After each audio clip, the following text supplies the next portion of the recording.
عمرو عیار ایک طلسمی قلین پر سوار نہایت تیز رفتاری سے اڑا جا رہا تھا۔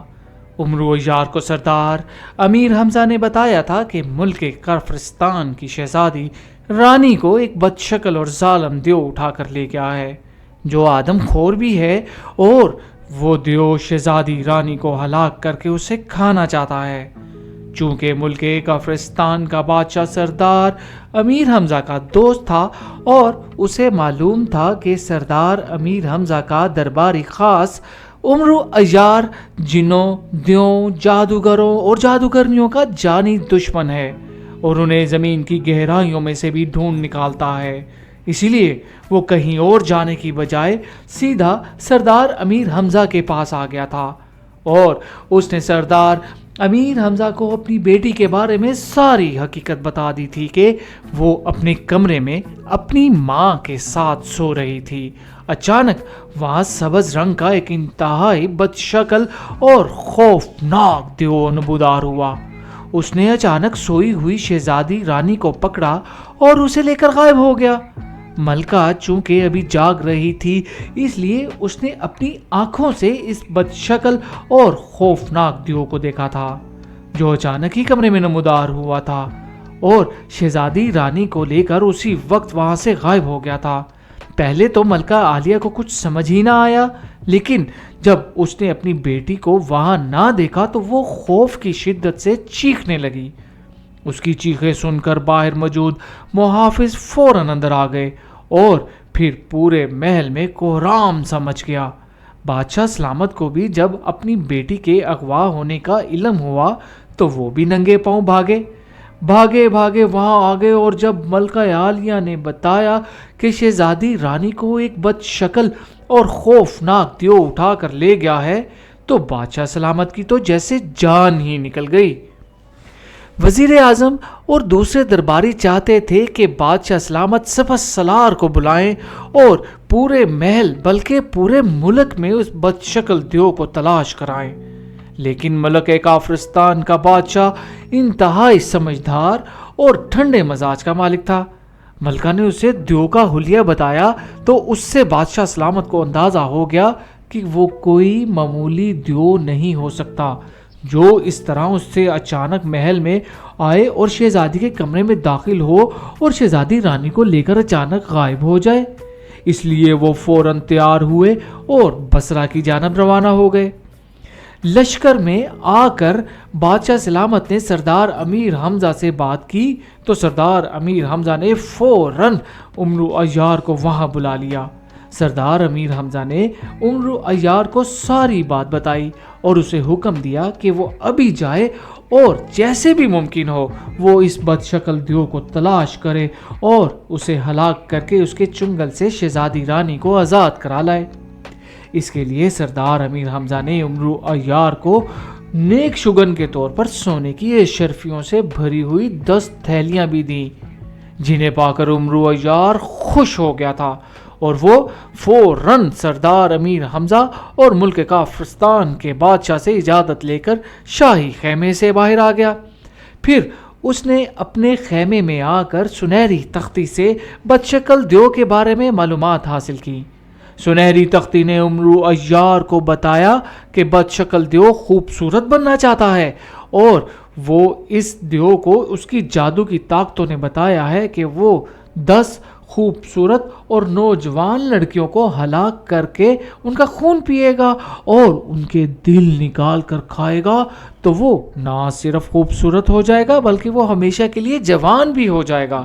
اسی لیے اس نے شہزادی رانی کو اغوا کیا ہے۔ سنہری تختی نے عمرو عیار کو بتایا کہ بد شکل دیو اب تک 9 شہزادیوں کو ہلاک کر کے ان کا خون بھی پی چکا ہے اور ان کے دل بھی نکال کر کھا چکا ہے۔ شہزادی رانی اس کا آخری شکار ہے جس کا خون پیتے اور دل کھاتے ہی وہ خوبصورت اور جوان ہو جائے گا، لیکن اسے چونکہ انسانی خون کی لت لگ چکی ہے اس لیے وہ ہمیشہ اسی طرح لڑکیوں کو اغوا کرتا رہے گا اور ان کا خون پیتا اور وہ دل نکال کر کھاتا رہے گا۔ اس کے علاوہ سنہری تختی نے امرو عیار کو یہ بھی بتایا تھا کہ وہ بد شکل دیو کہاں رہتا ہے اور امرو اس تک کیسے پہنچ سکتا ہے اور اسے بد شکل دیو کو ہلاک کرنے کے لیے کیا کرنا ہوگا۔ امرو نے ساری باتیں جان کر سلیمانی چادر اوڑھی اور غائب ہو کر اپنے خیمے سے باہر آ گیا، اور پھر اس نے زنبیل سے طلسمی کلین نکالا اور اس پر سوار ہو کر بد شکل دیو کی سرکوبی کے لیے روانہ ہو گیا۔ امرو کو طلسمی کلین پر سفر کرتے ہوئے کافی دیر ہو چکی تھی۔ سنہری تختی نے امرو عیار کو بتا دیا تھا کہ بد شکل دیو دن کی روشنی میں شہزادیوں کو اغوا کر کے لے جاتا ہے اور وہ آدھی رات کے وقت ان شہزادیوں کو ہلاک کرتا ہے اور پھر ان کا خون پی کر ان کا دل نکال کر کھاتا ہے۔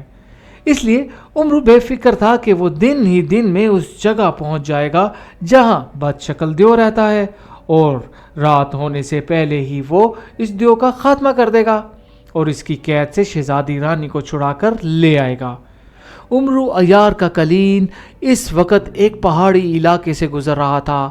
پہاڑیاں مختلف رنگوں کی تھی، کوئی سرخ رنگ کی پہاڑی تھی تو کوئی سبز رنگ کی پہاڑی تھی، اسی طرح کسی پہاڑی کا رنگ زرد تھا تو کسی کا نیلا اور کسی کا گلابی۔ اسی طرح پہاڑیوں کے گرد زمین بھی مختلف رنگوں کی نظر آ رہی تھی۔ اس جگہ آتے ہی طلسمی کلین کی رفتار میں نمایاں کمی آ گئی تھی اور کلین نے نیچے جانا شروع کر دیا تھا۔ امرو نے طلسمی کلین کو حکم دیا تھا کہ وہ اسے اس جگہ پہنچا دے جہاں بد شکل دیو رہتا ہے اور اس نے جہاں شہزادی رانی کو قید کر رکھا ہے۔ اب جب کلین اسے لیے ان رنگین پہاڑیوں کی طرف اترنا شروع ہوا تو امرو فوراً اٹھ کر کھڑا ہو گیا اور سمجھ گیا تھا کہ طلسمی کلین اسے اس مقام تک لے آیا ہے جہاں بد شکل دیو رہتا ہے۔ کلین پر کھڑے ہوتے ہی امرو نے زنبیل سے تلوار حیدری نکال کر ہاتھ میں لے لی۔ سلیمانی چادر ابھی تک اس کے کندھوں پر تھی، اس لیے نہ تو کوئی اسے دیکھ سکتا تھا اور نہ ہی اس کے طلسمی کلین کو۔ طلسمی کلین چند ہی لمحوں میں نیلے رنگ کی زمین پر اتر گیا۔ جیسے ہی کلین زمین پر آیا، امرو فوراً کلین سے اتر کر نیچے آ گیا۔ اس کا کلین سے اترنا تھا کہ کلین اچانک غائب ہوا اور اس کی زنبیل میں پہنچ گیا۔ امرو عیار کی زنبیل ایک لمحے کے لیے بھاری ہوئی اور پھر ہلکی ہو گئی۔ سنہری تختی نے امرو عیار کو ہدایات دی تھی کہ جب وہ کلین سے اترے تو وہ خود کو ظاہر کر دے اور اپنے ارد گرد دیکھتے ہوئے زور زور سے شہزادی رانی اور بد شکل دیو کو آوازیں دینا شروع کر دے۔ ایسا کرنے سے پہلے اسے شہزادی رانی کا چہرہ دکھائی دے گا، جس کا مطلب ہوگا کہ شہزادی رانی وہیں کہیں موجود ہے۔ اس کے بعد وہاں بد شکل دیو بھی آ جائے گا اور امرو عیار نے اسے اپنے ساتھ مقابلے کے لیے للکارنا ہے، اور جب دیو اس کے سامنے آئے تو امرو کو اس کا مقابلہ کرنا ہے اور اسے ہلاک کرنا ہے۔ اس دیو کے ہلاک ہونے کے بعد ہی شہزادی رانی اس کے سامنے آ سکتی ہے۔ اب امرو چونکہ رنگین وادی میں پہنچ چکا تھا، اس لیے اس نے فوراً کندھوں سے سلیمانی چادر اتاری اور وہاں ظاہر ہو گیا۔ امرو نے سلیمانی چادر زنبیل میں ڈالی اور پھر وہ چاروں طرف دیکھتے ہوئے زور زور سے شہزادی رانی کو آوازیں دینے لگا۔ شہزادی رانی، کہاں ہو تم؟ مجھے اپنا چہرہ دکھاؤ۔ میں امرو عیار ہوں اور میں یہاں تمہاری مدد کرنے کے لیے آیا ہوں۔ شہزادی رانی، امرو نے زور زور سے چیختے ہوئے کہا تو اچانک اس کے عقب میں ایک نہایت حسین شہزادی کا ہیولا سا نمودار ہو گیا۔ بد شکل دیو، میرے سامنے آؤ، کہاں ہو تم؟ امرو نے شہزادی رانی کے بعد بد شکل دیو کو آوازیں دیتے ہوئے کہا۔ امرو نے ابھی بد شکل دیو کو ایک ہی آواز دی تھی کہ شہزادی رانی کے بائیں طرف سبز رنگ کا ایک بد شکل چہرہ نمودار ہوا۔ اس بد شکل چہرے کی آنکھیں بے حد بڑی بڑی اور خوفناک تھیں۔ بد شکل دیو کے ساتھ اس کے ہاتھ کی 3 عجیب و غریب انگلیاں بھی نمودار ہوئی تھیں جو اس نے چہرے کے سامنے کر رکھی تھیں۔ اس دیو کی یہ انگلیاں ایسی تھیں جیسے سانپوں کی دمیں ہوں۔ تینوں انگلیاں مختلف رنگوں کی تھی، ایک سبز رنگ کی، ایک زرد اور ایک سرخ۔